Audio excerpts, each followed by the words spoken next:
இந்த வீடியோல இந்த கமெண்ட்டுக்கு தான் நான் ரெஸ்பாண்ட் பண்ண போறேன். பட் அவருக்கு ஒரு பட்ஜெட்ட பிளான் பண்ண போறதில்ல. என்னோட எக்ஸ்பென்சஸ் நான் ஷேர் பண்ண போறேன். அத வச்சு அவருக்கு ஒரு ஐடியா பொறந்தா எனக்கு சந்தோஷம். நான் ஷேர் பண்ற இந்த எக்ஸ்பென்சஸ் லிஸ்ட்ல வெறும் தேவையான எக்ஸ்பென்சஸ் மட்டும் தான் ஷேர் பண்ணியிருக்கேன்.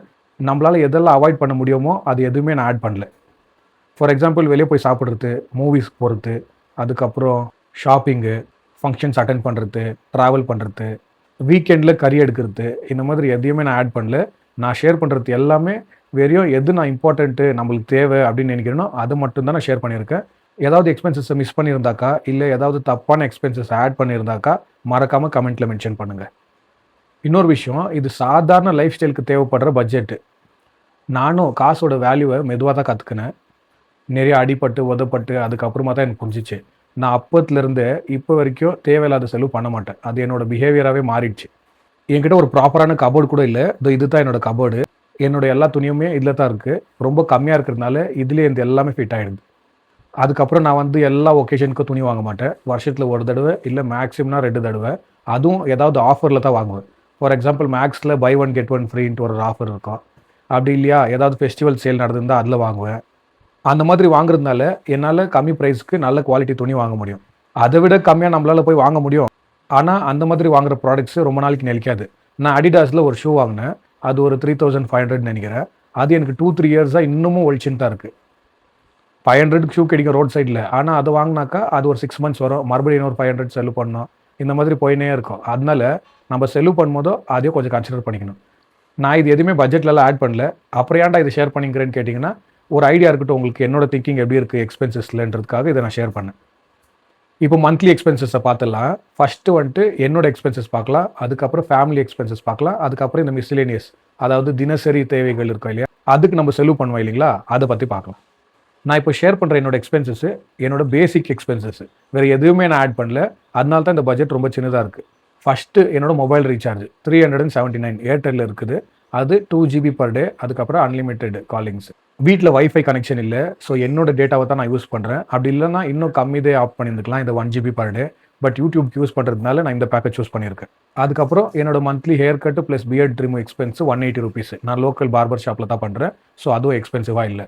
அதுக்கப்புறம் என்னோட பெட்ரோல் எக்ஸ்பென்சஸ், நான் 2 டேஸ்க்கு ஒரு தடவை இல்லை 3 டேஸ்க்கு ஒரு தடவை 100 rupees இல்லை 150 rupees ஃபியூல் போடுவேன். ஸோ 1 மந்த்துக்குன்னு பார்த்தாக்கா 1200லேருந்து 1500 வரும். இது எங்கேயோ வெளியே போகிறதுக்கு இல்லை, சும்மா இங்கே லோக்கலில் சுற்றின்னு இருக்கிறதுக்கு கொண்டு தான். நான் என்னோட இஎம்ஐஸ் கூட இந்த எக்ஸ்பென்சஸில் ஆட் பண்ணல. இது வெறும் பேசிக் எக்ஸ்பென்சஸ் மட்டும்தான். ஸோ என்னோட பேசிக் எக்ஸ்பென்சஸ்ஸு 2100க்குள்ளே தான் முடியுது. இது இல்லாமல் நான் வெளியே சாப்பிட்றது, அதுக்கப்புறமா ஆர்டர் பண்ணி சாப்பிட்றது, டீ குடிக்க போகிறது, இந்த மாதிரி எல்லா ஆக்டிவிட்டீஸ் பண்ணுறேன். பட் அது எதுவுமே நான் இதில் ஆட் பண்ணல. எதுக்குன்னா அது வந்துட்டு அன்வான்ட் எக்ஸ்பென்சஸ் தான் என்ன கேட்டாக்கா. ஸோ அது போட்டாக்கா பட்ஜெட் கன்ஃபியூசிங்காக இருக்கும்.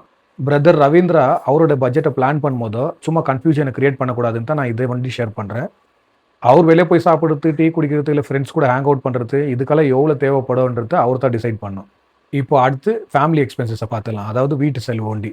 அந்த லிஸ்ட்டை நான் ஷேர் பண்ணுறதுக்கு முன்னாடி இன்னொரு விஷயத்தை ஷேர் பண்ணோம். இப்போதைக்கு என்னோட 2 சிஸ்டர்ஸ் தான் அதை பார்த்துக்கிறாங்க. ஒருத்தர் கல்யாணம் ஆகி அவங்க வீட்டில் இருக்காங்க. பட் இருந்தாலும் அவங்க எங்கள் வீட்டுக்கு இன்னும் சப்போர்ட் பண்ணிட்டு தான் இருக்காங்க. அதுக்கப்புறம் என்னோட லாஸ்ட் சிஸ்டர், இவங்க தான் இப்போ வீட்டு செலவை பார்த்துக்கிறாங்க. அதுக்கு அவங்களுக்கு ஒரு பெரிய நன்றி. அவங்க இந்த மாதிரி சப்போர்ட்டிவாக இருக்கிறதுனால தான் என்னால் வேலை இல்லாமல் இருந்தாலும் கொஞ்சம் ரிலாக்ஸ்டாக இருக்க முடியுது. இந்த மாதிரி சப்போர்ட்டிவான ஃபேமிலி மெம்பர்ஸ் கிடைக்கிறது ரொம்ப பெரிய வரம். உங்களுக்கு அந்த மாதிரி இருந்தாங்கன்னா அவங்கள மதிக்க கற்றுக்கங்க.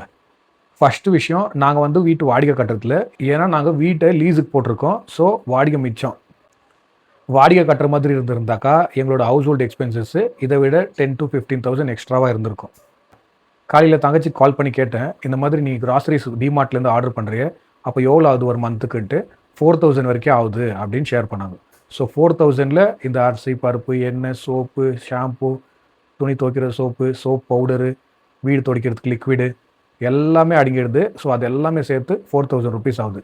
இப்போதைக்கு எங்கள் வீட்டில் நாங்கள் 4 பேர் இருக்கோம். நான், என்னோட சிஸ்டரு, அப்பா, அம்மா. ஸோ 4 பேருக்கு கிராசரியோட எக்ஸ்பென்சஸ் 4000 rupees. அதுக்கப்புறம் சிலிண்டரோட காஸ்ட்டு அது எப்போ பார் சேஞ்ச் ஆகினே இருக்குது. ஸோ ஒரு 1000ன்னு வச்சுக்கலாம். அதுக்கப்புறம் வீட்டு டிவி ரீசார்ஜ் அது வந்து எங்களுக்கு 250க்குள்ளே தான். எங்களோட டிவி ரீசார்ஜ் எதுக்கு அவ்வளோ கம்மியாக இருக்குன்னா, நான் அவ்வளோவா டிவி பார்க்க மாட்டேன். என் சிஸ்டரும் அவ்வளோவா டிவி பார்க்க மாட்டாங்க. பார்க்குறது எங்கள் அம்மா மட்டும்தான். அதுக்கப்புறம் எங்கள் அப்பா நியூஸ் தான் பார்க்குவார். ஸோ உங்களுக்கு தெரியும் எவ்வளோ சேனல்ஸ் இருக்கும்னு. அதனால தான் இவ்வளோ கம்மியாக இருக்குது. அதுக்கப்புறம் எலக்ட்ரிசிட்டி பில்லு அது ஒரு 600லேருந்து 800க்குள்ளே வரும். நாங்கள் புது வீட்டுக்கு வந்துக்கிற இடத்துல இன்னும் அவங்க மீட்டர் கனெக்ஷன்லாம் கரெக்டாக ப்ராப்பராக பண்ணல. இப்போதைக்கு பிரைவேட் மீட்டர்ஸ் தான் இருக்குது. ஸோ அதனால தான் இந்த மாதிரி எக்ஸ்பென்சிவாக இருக்குது. அப்படி இல்லைன்னா அந்த ஃப்ரீ ஸ்கீம் யூஸ் பண்ணாக்கா எனக்கு தெரிஞ்சு ஒரு 100-150 ருபீஸ் தான் கட்டுற மாதிரி வரும். அதுக்கப்புறமா வாட்டர் சார்ஜஸ் அது ஒரு 800 ருபீஸு. அதுக்கப்புறம் அதுக்கப்புறமா அம்மாவோட ரீசார்ஜஸ். அம்மாது பேசிக் ஃபோனு, ஸோ அவங்களுக்கு 199. அப்பாது ஆண்ட்ராய்ட் ஃபோனு, அவருக்கு 299. ஸோ அது ஒரு 500. இந்த வீக்கெண்ட் கறி எடுக்கிறது, அதுக்கப்புறம் வெளியே சாப்பிட்றது, இது எதுவுமே நான் ஆட் பண்ணல. இது அவங்கவுங்க தனிப்பட்ட எக்ஸ்பென்சஸ்ஸு. கொஞ்சம் பேர் வாரத்தில் 2 தடவை எடுத்து சாப்பிடுவாங்க. அதுக்கப்புறம் அவங்க வீட்டுக்கு அடிக்கடி விசிட்டர்ஸ் வர மாதிரி இருக்கலாம். அப்பயும் அவங்களோட எக்ஸ்பென்சஸ் ஜாஸ்தியாக இருக்கும். இப்போ தேர்ட் கேட்டகரி வந்து இந்த டெய்லி எக்ஸ்பென்சஸ். இந்த பால் வாங்குறது, முட்டை வாங்குறது, காய்கறி வாங்குறது, இந்த டீ பவுடர் வாங்குறது, இந்த மாதிரி சின்ன சின்ன எக்ஸ்பென்சஸ். அது எல்லாத்தையும் நம்ம கால்குலேட் பண்ணாக்கா ஆவரேஜ்லி 150 ருபீஸ்லேருந்து 200 ருபீஸ் பர் டே ஆகும்.